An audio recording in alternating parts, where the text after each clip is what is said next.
On January 27, 1956, Martin Luther King Jr. was at a breaking point. By now, threats against his life had become a daily occurrence.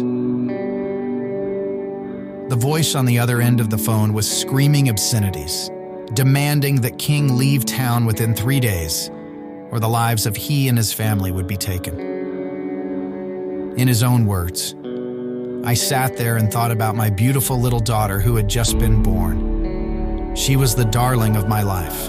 And I sat at that table thinking about that little girl and thinking about the fact that she could be taken away from me at any minute. And I discovered then that I had to know God for myself. So I bowed down over that cup of coffee, and I'll never forget it. I prayed out loud that night. I said, Lord, I'm down here trying to do what's right. I think the cause that we represent is right. But Lord, I must confess that I'm faltering. I'm losing my courage.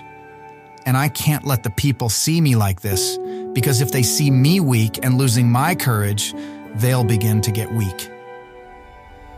And then it happened.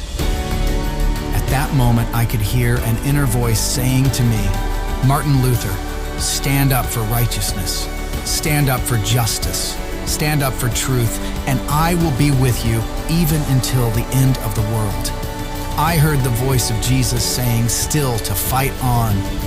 He promised never to leave me alone. From that night on, Martin Luther King Jr. had the strength to carry the civil rights movement with unwavering faith. And he did so because he knew that he was never alone.